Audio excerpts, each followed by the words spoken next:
बुंखानाय बायदि जोंनि मानाव गेदेर आलासि बोसोराव आरो देग्लाय बोसोराव आन्डार 13 13 बोसोरनि सिंनि लाइमोनफोरखौ लानानै दुलाराय बर' फरायसा आफादा जोलुर बादायलायनाय मोनसे टुर्नामेन्ट जागायदों आरो देग्लाय बियो नैथि खेब दिनै चिरां जिल्लानि बे थाइखाजरायाव मोननै हान्जा उदालगुरि आरो चिरांनि गेजेराव बे फाइनाल बादायलायनाया जादों।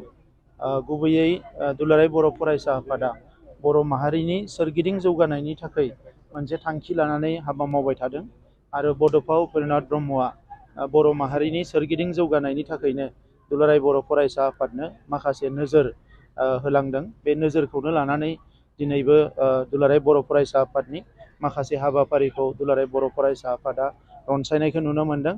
आं बिथांमोननि बे मोजांथार मोनसे थांखि ओंथि गोनां मोनसे थांखिजों जि हाबाफारि बिथांमोना लादों बेनि थाखाय आं साबायखर बावदों।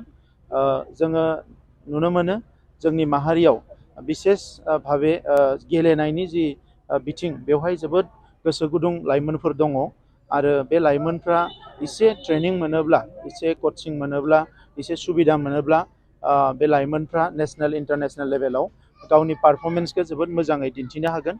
जेरैबायदि दा दुर्गा बर', हलिचरन, अपुर्णा गोबाङानो दिनै खम समनि गेजेरावनो बिथांमोना जौगालांनो हादों आरो बिनि गुबै जाहोना जाबाय जे थांनाय 40 बोसोरसोआव जोंनि हारियाव थासारिया मोजां नङामोन।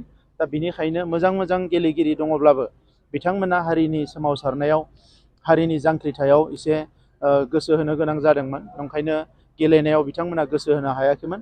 नाथाय थांनाय 2 बोसोराव गोजोन थासारि फैनाय लोगो लोगोनो जोंनि गेलेगिरिफ्रा जोबोद मोजाङै गोसो होनानै गेलेनो हादों आरो जोंबो बिटिआर सरकारा जिहेथु बियो माहारिनि मोनसे गिदिरथार थांखिजों जोनोम जानाय सरकार, दा बेनिखायनो जोङो गेलेमु आयदायाव जोबोद गोख्रोङै जोङो हाबा मावबाय थादों आरो बे जोंनि हाबा मावनायजों आं मिजिंथिदों जे हारियाव एसेबाबो अर्गेनाइज जागोन। सोलोंथाइ बिथिङावनो जा, गेलेमु बिथिङावनो जा, हारिमु बिथिङावनो जा आरो गोबां हाबाफारिखौ जोङो नेसनेल इन्टारनेसनेल लेभेलाव बर' माहारिनि मुंखौ जौगाहोनो थाखाय जोङो मावबाय थादों। जेरैबायदि नोंथांमोना नुनो मोन्दों जोङो डुरान्ड काप टुर्नामेन्ट जोङो बेवहाय क'क्राझाराव खुंनाय जादों।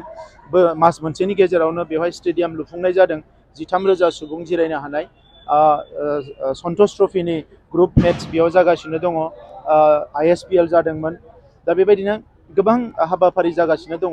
देग्लाय बोसोरनिफ्राय 2 एकाडेमि, मोनसे हौवासानि मोनसे हिन्जावसानि जोङो गायसननो थांगासिनो दङ आरो बेजों लोगोसे माखासे मोजां कचार लाबोनानै जोंनि फुटबलार, जोंनि एथलेटिक्स गुबुन गेलेगिरिफोरखौ थुलुंगा होनो थाखाय माखासे थांखि लानाय जादों आरो बड'लेण्ड स्पर्ट्स पलिसि जों मोनसे बानायबाय थादों।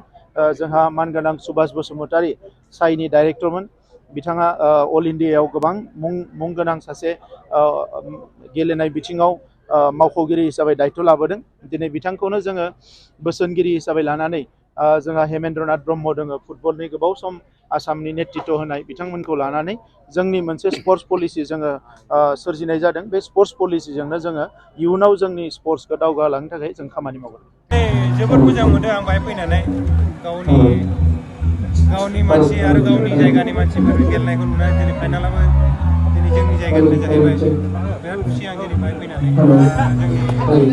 बयनिसिमबो आंनि अननाय आरो सिबिनाय बावहरबाय रायजोफोर आरो दुलाराय बर' फरायसा आफादनि मानगोनां सारमोन दैदेनगिरि बिथांमोननिसिम आङो जोबोद साबायखर बावहरबाय। आंबो दिनै बेवहाय फैनानै दान्दिसे बाहागो लानो मोनना जोबोद गोजोननाय मोनबाय। जोंनिया उदालगुरिया जेनबाय थेवब्लाबो जोबोद माने टाफ जादों गेमा। आंबो उदालगुरिनि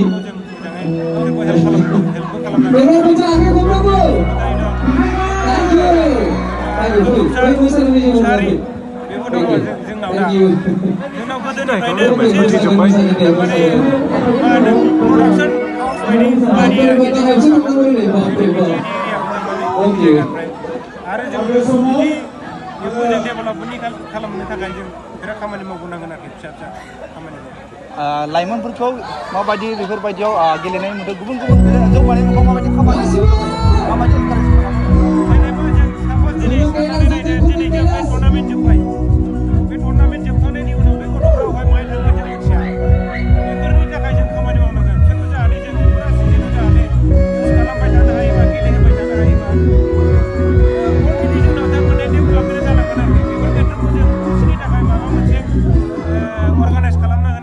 जाहाथे जोंनि आं आसाम माबाखौ थाङाखै जोंनि जाहाथे बिटिआर गभर्नमेन्टआ जाहाथे बेफोराव जाहाथे मोजाङै खामानि मावलाङो जोंनि बिटिआरनिफ्राय बेसेबां डिस्ट्रिक्ट दं जों बे स्पर्ट्सजोंनो जों खालि फुटबल नङा आरोखि दस्रा एक्टिभिटिफोर दं जोंनाव डेभेलपमेन्टनि थाखाय जाहाथे डेभेलपमेन्टआ आरोखि जोंनाव टाउनफोरखौ बानायनांगोन जोंना पुरा हाब जानानै थांबाय स्टेडियामनि थाखाय एसे प्रब्लेम दं स्टेडियामफोरखौबो जों मोजाङै माबानांगोन आरोखि